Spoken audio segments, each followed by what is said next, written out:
and welcome to Author's Excerpt Sunday Podcast. I am your host, Sharice Johnson Moore, and today we have a special guest. His name is Tyler Kania, and it is my pleasure to welcome him to Author's Excerpt Sunday Podcast.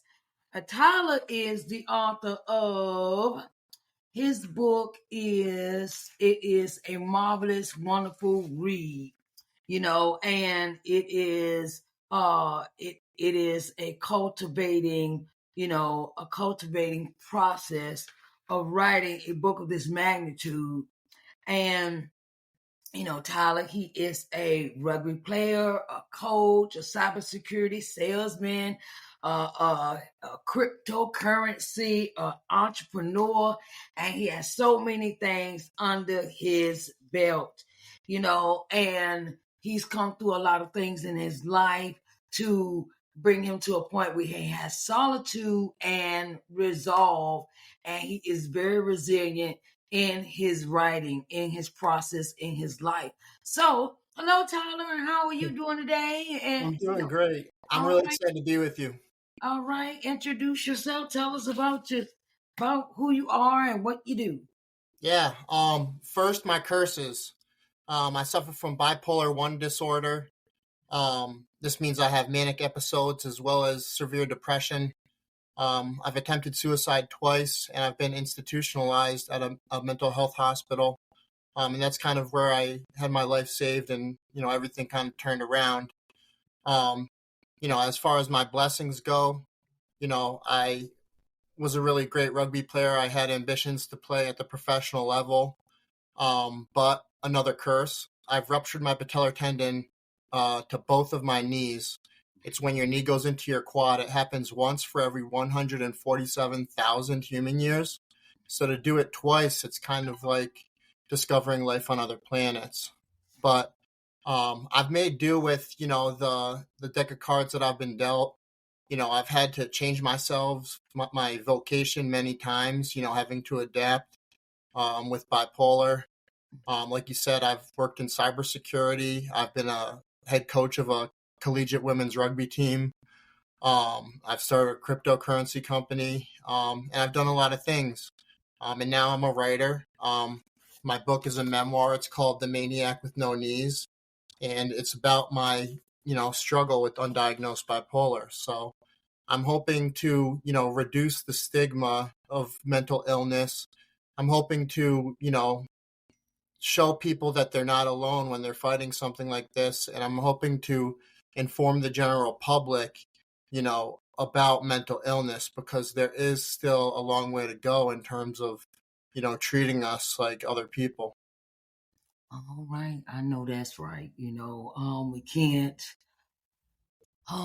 can't put everybody in one box. Can't put people in a box and just leave them there. And mental health is very important to me as a individual myself, and I've had my own mental health scares before, where depression, anxiety, suicidal tendencies, but how I dealt with it was I went to go see a therapist. I went to go see a doctor about it. I went to seek help about what was going on with me.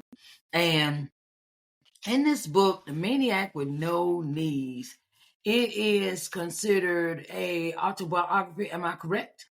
It's a memoir. An autobiography covers someone's whole life. A memoir just covers a portion of it. All right. Well, you gotta, So, what inspired you to really get into writing this book? This is a really great question, so I'm glad you asked it. After I was institutionalized in 2022, I start to realize how fortunate I am. I'm a white, upper middle class, come from a nuclear family, a educated family, and I was blessed with athletic skill and wit and, confidence, right? Mm-hmm. And a lot of these people I was institutionalized with, they were ashamed of who they are, and they were afraid to share who they really are with the world. They suffer from terrible things like schizophrenia or narcissism, or my roommate had aphasia, which is when you have a trauma that makes you unable to talk for long periods of time. And I formed a friendship with him. I was actually able to make him speak for the first time in several weeks. And, those people, the outcasts of my affliction, inspired me, to kind of speak up. But I didn't know how to do that, and I got my life back together after I was institutionalized. I got a job at the largest cybersecurity company in the world, and I was working hard to get back on the rugby field. Um, and by the spring of last year, I was in the best shape of my life. I was ready to prove to the world what I could do on the rugby field. But my second game, I ruptured my patellar tendon again. And because I'm a substance abuser, my parents withheld painkillers. So I didn't sleep for 3 nights and I went manic. And, when you're manic, you don't care what other people think. You're righteous and you feel powerful and you think a million miles per minute. And in that moment, I decided to share who I was with all my followers on Instagram. I didn't want, people to be confused about me anymore because I had, confused a lot of people. And so I just opened up the Notes app and I started telling my life story. And then I had to get hospitalized for the manic episode. And I was treated very poorly in the hospital. But when I got out the next day, I had all this love from my followers on Instagram. All these people were saying how brave and how courageous and great it was that I was sharing my story. And so then, once the manic episode subsided, I was like, I need to put this on paper for the world to see. I can help people with this. So, because of that manic episode, I was fired from my job. I sent an email to the wrong person. And, that was a blessing in disguise because it gave me the next 8 months to focus on my book. And I'm really glad that happened, as weird as it sounds, because what I've put together is something that I'm really proud of. Okay. All right. I know that's right. You take your time, write it down, make it plain. You put everything that you feel on the paper. You don't leave out anything, unless you have that desire to. But it frees your mind, and the rest will follow, as I always say. Yeah, So, I will say, mhm, it felt like it was divine intervention because, like I said, I had no intentions of writing a book, and then once I started, there wasn't a single day where I didn't know what to write. right. Something, a higher power was moving me along, and they saved me from those suicide attempts because I had a story that could help people, and I really do believe that. Yes, I know that's so true. Everyone has a story to tell, and they must tell it in their own way.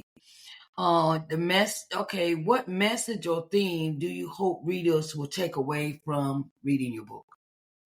Um, I tell people that struggle with mental illness a few things. Um, these are the three things that worked for me to get me to a stable point. Hmm. Number one, you need to find your community. You need to find people that respect you and you can be yourself around. And, for me, that was a rugby team, Hmm. right? You need to find a goal. You need to have something that wakes you up each morning and pushes you to become a better person. Hmm. For me, that was also rugby and it was also my career and it's also writing. And then the third thing is, you need help, right? My book is about, adventuring across the country and doing all these different things to escape my inner demons. And, it got to the point where I was going to die if I didn't get help, right? I had no choice. And, once you get help, you realize, like, why didn't I do this sooner? Hmm. Right? So I had a battle with, medications.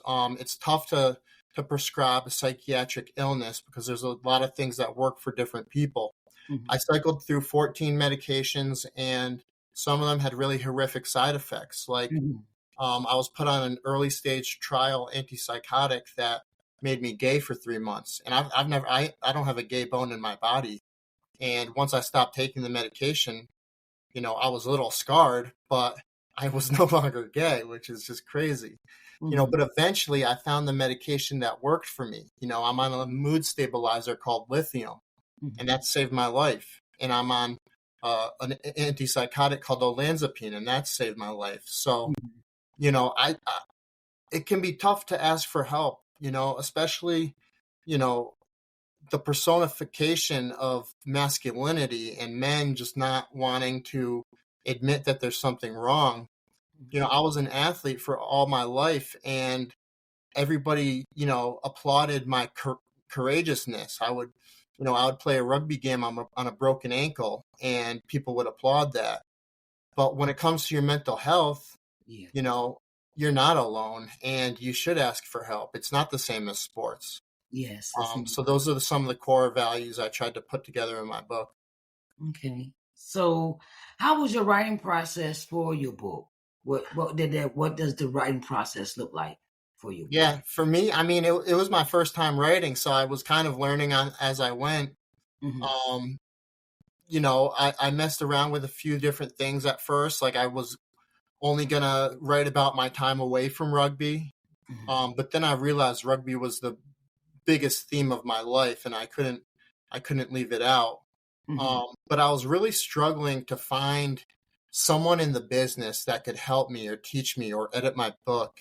Mhm. And, you know, a friend of mine who played rugby in college for a different university said, "Oh, I have a teammate that, was getting his PhD in English literature. He could help you." Okay. And, I knew this guy. I had been friends with him in college a little bit, Mhm. and he agreed to edit my book, be the structural editor for only $20 an hour, which was way undervalued. And he really pushed me to go beyond the narrative of my life story and Mhm. talk more about introspection and how Mhm. I was making myself feel and how I was making other people feel. Oh, And that was a tough pill to swallow, right? Because for a lot of the time, I was literally insane, and I wasn't treating the people around me the way they should have been treated. And so I had to swallow a lot of pride when I was putting this together, because I was admitting, like, okay, you were a little screwed up here. This is mhm. how other people were feeling at that time. Um, but, that came together. And, from there, it was about, you know, line editing, making sure you have the perfect sentences in the right spots, making sure the book ended in the right way, making sure my language was appropriate. Mhm. Um, and, I put a lot of effort into it. I had a lot of help from the publisher, from my editor, Mhm. and now with getting speaking engagements, I've gotten a lot of help from my publicist. Okay. All right. Sound like you on your way then. You on your way. We with us being on our way, what advice would you give an aspiring author? Um, Number one, you have to have read quite a bit of books. You have to have a command over language Mm-hmm. that only comes with like years of, reading. Um, I was so depressed that I spent an entire year just reading in my room. I wanted to escape my world and go in someone else's world. Mm-hmm. I got to the point where I was reading about 300 pages a day, and I was reading, Infinite Jest, which is the most difficult English language book in the Mm-hmm. world. And that year, I didn't know I was going to become a writer, but I wouldn't have been able to do it without it. Um, Besides that, like, to be a writer, you need to have lived a busy life. You have to experience things. You need to meet new people and try, different jobs and stuff like that. I've had so many different jobs. I've had to adapt to my illness, and that's kind of given me all these different perspectives, right? I have Republican friends and I have Democratic friends, and I'm somewhere in between, and I can relate to people. And then the last thing, if you want to be a writer, just start writing about what you know, and put goals together. Like for me, every single day I write a 1-page short essay and I post it on Instagram, Mm-hmm. and that keeps me accountable for doing what I love to do, Okay. right? You have to love writing. For me, it's like therapy, right? When you get therapy, you are basically, it's a mirror for your thoughts. Yes. And writing is the same way, the same thing. And it's been very therapeutic for me. Okay. All right. So, are you ready to read an excerpt out of your book for I'd us? love to. Okay. Maybe just, one or two paragraphs, Yep. just to give us a gist of what the book is about. Yeah, I'll keep it short. This is from chapter 6, Childhood Bedroom. For the first time in my life, I was thinking a lot about suicide. I don't understand why it is taboo, why people are so afraid of it. It's the only thing we all have in common. We're born, we live, we inevitably die. I understand we miss our loved ones, but nothing is more powerful than a memory, and your loved one is doing just fine on the other side. Even when someone commits suicide, don't be sad, be happy. They lived their life the best way they could, and then they controlled their exit strategy. There's no golden doubloon of immortality, people. It's a circle of life. On the last day of April in 2021, I had had enough. As humans, we strive to control our situation throughout our life. Though many things are out of our control, our hope and goals are for us to have the agency to guide ourselves the way we choose. So why should death be any different? I want to be in control of my death, and that's the way I look at suicide. I made a noose, I fastened it up high. I put it around my neck just to test it out, tightened it a little to feel the sensation. I looked out the window. An overcast day of clouds suddenly gave way to a nice, beautiful, late afternoon sun. I thought, David Cobb, one of my best friends, is getting married tomorrow. I might as well stick around a little longer. Okay. Um, so that was an experience that you had in your life where you was getting ready to commit, you was thinking about committing suicide, and you write it verbatim of how you carry that out, and then it gave you a second thought process of, oh, that's right, my friend getting married tomorrow, so I you know I my I have to go to his wedding. So with that concept in your head, did that that kind of change your trajectory about what you was about to do? I'm um really glad you asked because this is another one of those weird, funny, divine intervention type things. mhm Because at the time I hadn't played rugby in 4.5 years. mhm When I quit rugby, I threw it out of my life, and that included some of my best friends. mhm Um, a week after I attempted suicide, I was invited to a rugby friend's birthday party, mhm and they convinced me to go watch their next game. It was an exhibition match, informal, and my old college coach was now their men's team coach. mhm So I go and I go to watch, and I'm wearing jeans, and I'm talking to the coach's wife, and she's giving me that old confidence that I had. And then with 10 minutes left, an injury happens on the field, and somehow I end up in the game. mhm And the first time I touched the ball in 4.5 years, I assisted the game winning score. And so then rugby came into my life. Like, I did not want to go to that birthday party. I was ashamed of myself. oh, Um, but I went anyways. And mhm then, it changed my life. mhm From there, I got a job coaching collegiate women's rugby team, and we won a championship. And yeah, that was in a lot of ways a big turning point for me. oh, okay. All right. Sometimes those thoughts, those positive thoughts, keep us on the straight and narrow.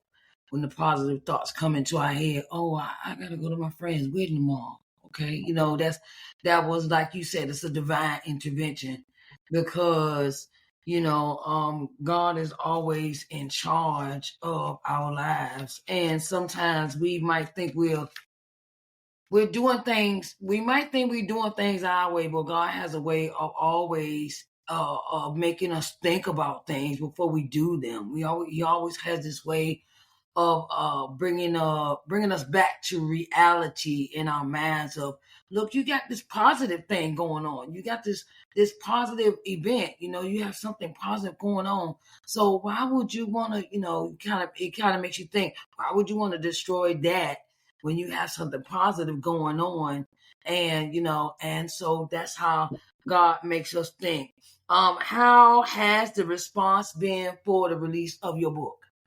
Oh man, I'm so blessed. Like, I have a lot of core supporters, that have been following all along on Instagram. I've got a lot of good friends, Mm-hmm. and family that, really gave me confidence and supported me. And, for the first 4 weeks when this book came out, it was a best selling new release in 3 different categories. Um, I've been able to secure a lot of podcasts, a couple, TV interviews, some magazines, and I'm doing my best to get the word out there. I have a lot of people, that I've learned have mental illnesses, and they're cheering me on because it's unique. A lot of people in our situation aren't so keen to share. Mm-hmm. So that's been great. The one thing that I don't want people to think, is that, people look at all the success that this has had for me, and they kind of think that, like, I'm on the other side of bipolar. Mm-hmm. I've made it.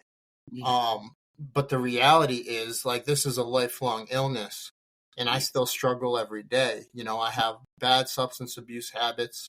I get depressed. I'm not suicidal, but I have suicidal thoughts every day. Mm-hmm. It's just fleeting. It's just for a moment. It's not going to last. It's not like before when I was keeping a rope in my room.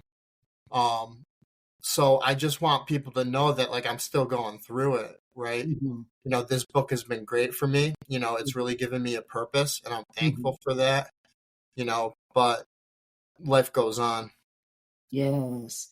What's the most memorable moment of feedback you received from about this book? Um, well, I'll tell you what just happened today. Mm-hmm. I stopped in a small town for like a breakfast sandwich, Mm-hmm. and I brought a copy of my book in, because there's a library next door. The library ended up being closed, but I started talking to the owner, and they had a bunch of bookshelves right in the restaurant. And I was like, Mm-hmm. "Oh, I'd like to donate this book," and I told him a little bit about it. Mm-hmm. And when I mentioned that I was bipolar, Yeah. this small, little Asian guy, I thought he was like 12 years old, but he was actually in college. Okay. He said, "Hey, I want to buy a copy of your book." Okay. And I said, "Okay, great." And he was like, "Can you sign it?" And I was like, "Yeah, sure." And I asked him a little about himself. He was from Hong Kong, and he had just moved to Connecticut, Mm-hmm. and he was a college student. And, he asks me, he says, "Are there manic episodes in this book?" And I was like, "You betcha," and I started to explain what mania feels like. Mm-hmm. And he was like, "Oh, I know, I know." And I, he was like, "I'm bipolar." And I was like, "Oh, wow. Like, oh my God, like, that's great. Like, I love that you're going to read this book." Mm-hmm. Um, And so before I finished signing his book, I told him this. I said, "We have superpowers, right?" And he looked at me, and his eyes lit up, and he just started laughing because he knows. Mm-hmm. You know, um, Bipolars have a lot of bad stuff that comes with our illness, but our illness also makes us more creative, more curious, more empathetic, more introspective, objective. Mm-hmm. When we're manic, we're powerful and we don't care what people think. And Yeah. so we do have superpowers. And he knew it. And it was just a heartwarming interaction because I know that he struggles. He knows that I struggle. Mm-hmm. But we found that silver lining. Okay, that is so wonderful. That is a very rare occurrence, where when we talk about subjects when it comes to mental health, and it is where when a person shares that with the world, it's like, okay, well, I have it too. And, they're coming forward and they're speaking up and they're revealing things about themselves that they might not tell nobody else, And that is so wonderful for you as an author when you get the good feedback that you're getting from sharing your experience with your life in your book. So I wanted to ask you, how do you interact or engage with your audience outside of your book? Yeah, like I mentioned, Instagram is ground zero for all of my writing. Every Mm-hmm, single day I put something out there. mm-hmm, Yesterday I wrote a short essay about being an entertainer. Um, Today I actually wrote about that interaction with the guy at the restaurant. mm-hmm. So I mix it up. Sometimes it's opinions on the world around us. Sometimes it's like a poem about addiction. Yes. Um, but I like to I like to have that instant feedback from an audience on Instagram. Like I could post to Medium or Substack, and I do that sometimes, but Mm-hmm. I don't get that like instant satisfaction of having people on the spot read your work. Yeah. So that's what I do mostly. As far as my book goes, I go to different libraries and I have book readings. Mm-hmm. I try and engage with people that way. Yes. Um, but yeah, that's pretty much it. Okay. Are you working on another book? I am. Oh, Yeah. okay. Um, just like the first book kind of happened by accident, Yes. so too did the second book Mm. because I was writing all those short essays on Instagram Yes. and I realized that I could put these all together and make a book from it. Yes. So, there's a book called Postcards from the Edge by Carrie Fisher, Okay. and I'm going to name it the same title. I'm going to say it's inspired by her, Uh-huh. because really these are one-page postcards, Uh-huh. from the edge of being like suicidal or what have you. Mm-hmm. And I'm hoping to do about 100 of them. I've already got like 92. Okay. So I'm close. I've got to edit it. I've got to make an introduction. Mm-hmm. And I'm not sure if I should release it within the first year after my first book because I do want, my story to kind of have the podium for a while. Uh-huh. But if I really worked hard on it, I could probably have it ready in 2 months from now, which is, a good thing to think about. Yes, it is. So I know that writing is therapeutic for you. And do you plan, you know, in the next in the I would say 5 to 10 years from now, where do you see yourself as an author? Um, I just want to keep doing it because I'll get better and better Mm-hmm. and my audience will grow. Okay. It can be tough to make money as an author, as a new author. Mm-hmm. So I've found some different side hustles along the way. Mm-hmm. Um, but writing is what I'm passionate about. I want to put out a few books. I mean, I don't want to get too ambitious, but like a Pulitzer Prize would feel a lot, really good. Okay. Yes. I don't want to get ahead of myself, but maybe the first step is getting one of the big five traditional publishers to take one of my books. That would be really an honor to be in places like Barnes and Noble and stuff like that. Mm-hmm. Okay. I know that's right. We're always looking for other ways to get to sell this book, right? Yeah. So, where can our audience find your book? You can go to Amazon, search The Maniac with No Knees, or search Tyler Kania. You can go to my website, tylerkania.com. Mm-hmm. That last name is spelled Kania. Mm-hmm. Um, and then besides that, I haven't shared my Instagram handle yet, but that's Tyler_Kania. So, um, yeah, I'd love to engage with readers. I'd love to have more people read my essays because, that really drives me to keep going and keep doing better. Oh, I know that's right. I know that's right. I want to thank you, Tyler, for coming today on Author's Excerpt Sunday podcast, being my special guest of the day. And I want to say, keep your head up, keep making it do what it do for you, okay? And and when you have your next book, come back and share that with us, Sure. because I really love what I read when it came to the book summary. Yeah. You was very forthcoming and open and honest, and I love that about your story. I wanted to let my audience know Tyler Kania as an author. He is the author of The Maniac with No Knees.